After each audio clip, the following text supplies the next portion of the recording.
Pemirsa, pemerintah resmi mengumumkan melarang seluruh kegiatan FPI. Lalu bagaimana dampak dari keputusan ini? Kita sudah bersama anggota Komisi 3 DPR, Iwayan Sudirta. Selamat sore Pak Wayan. Iya, selamat sore Mbak. Iya, Pak Wayan, saya ingin minta komentar Anda atas pengumuman yang sudah diberikan oleh pemerintah. Ada keputusan 6 menteri yang mengatakan melarang FPI melakukan kegiatan. Tanggapan Anda? Ya, pertama salut sama pemerintahan Jokowi beserta menteri-menterinya. Terima kasih atas keberanian 6 pejabat tinggi yang membuat SK bersama.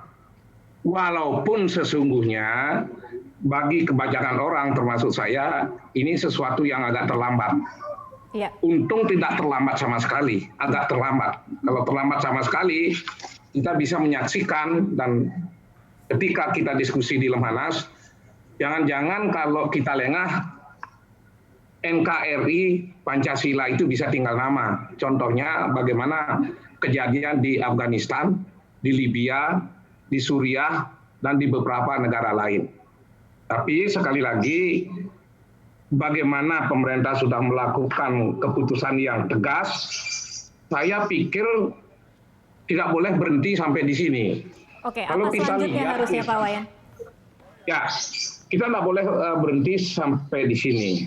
Kalau kita teliti secara mendalam SK ini, sekalipun baru terbit, tidak terlalu banyak pasal-pasal yang demikian harus dan wajib kita mengerti. Tapi salah satu pasal yang paling penting adalah keputusan poin ke-6. Jadi di situ disebutkan kementerian lembaga yang menandatangani surat keputusan bersama ini agar melakukan koordinasi dan mengambil langkah-langkah penegakan hukum. Saya ulangi. Agar mengambil langkah-langkah penegakan hukum dan berkoordinasi sesuai dengan peraturan perundang-undangan. Ini sudah jauh lebih maju ketimbang ketika pemerintah menangani masalah Hizbut Tahrir. Kita pontang-panting ke sana ke sini, saya bersama teman-teman advokat pengawal Pancasila, iya ada yang dipidana supaya ada efek jerah. Sebab kalau hanya dibubarin saja, mereka bisa ganti nama. Ya. Mereka juga bisa masuk ormas yang lain. Mereka juga bisa masuk partai politik yang ada. Bahkan yang paling berbahaya, mereka melakukan kegiatan.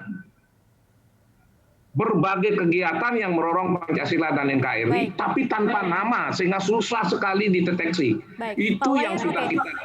Pak Wayan, artinya konkretnya setelah kemudian dikeluarkan surat ini, apa yang harus dilakukan pemerintah agar sejumlah kekhawatiran yang tadi Anda sebutkan seperti berganti nama atau kemudian melakukan kegiatan tanpa nama itu kemudian tidak bisa dilakukan oleh anggota FPI yang saat ini sebenarnya secara resmi sudah tidak boleh berkegiatan?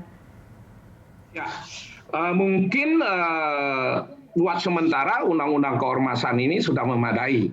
Tapi kalau mau lebih detail, agar misalnya orang-orang yang sudah pernah menjadi pengurus FPI, Hizbut Tahrir, dan organisasi yang terlarang ini tidak boleh lagi menjadi pengurus. Sepanjang itu tidak bertentangan dengan pasal 28 Undang-Undang Dasar tentang hak asasi manusia.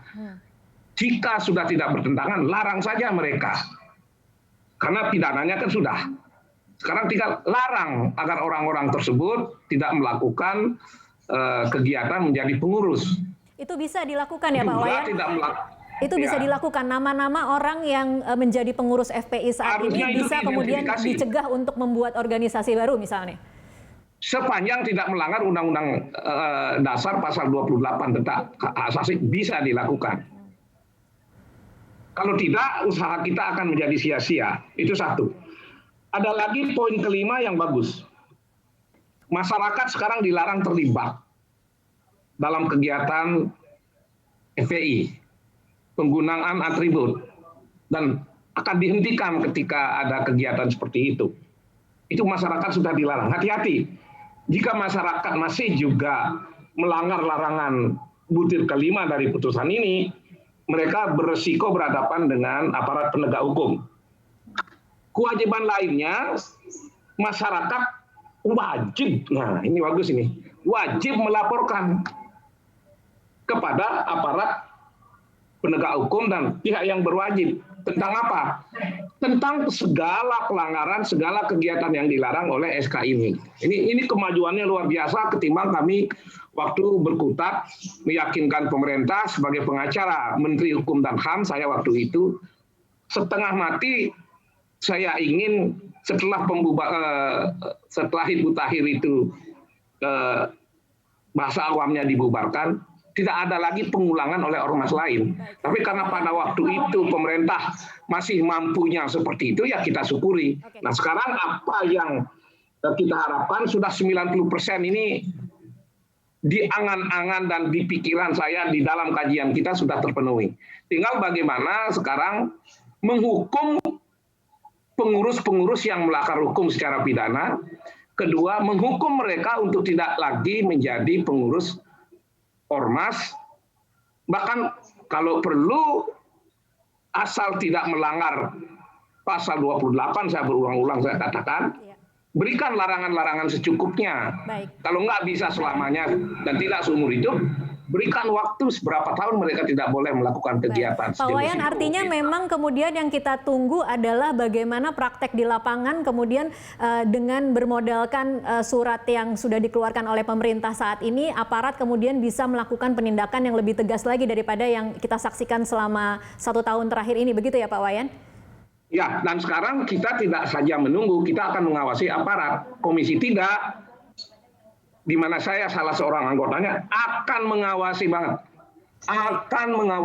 Akan serius mengawasi langkah-langkah kepolisian misalnya, mereka menjalankan nggak SK bersama ini.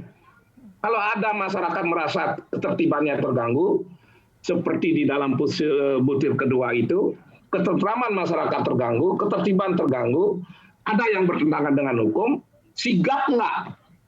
Atau sebaliknya, masih ragu nggak? Kalau saya sih percaya saja.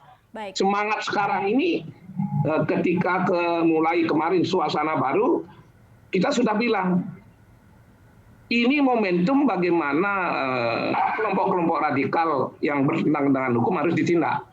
Baik. Dan ini harapan masyarakat 90% saya pikir sampai saat hari ini yang terpikirkan sudah dikabulkan gitu. Baik. Terima kasih. Baik, terima kasih Pak Wayan. Sayang sekali waktunya sangat terbatas, tapi terima kasih sudah berbagi informasi bersama kami. Pemirsa, demikian tadi perbincangan singkat kami dengan anggota Komisi 3 DPR RI Wayan Sudirta.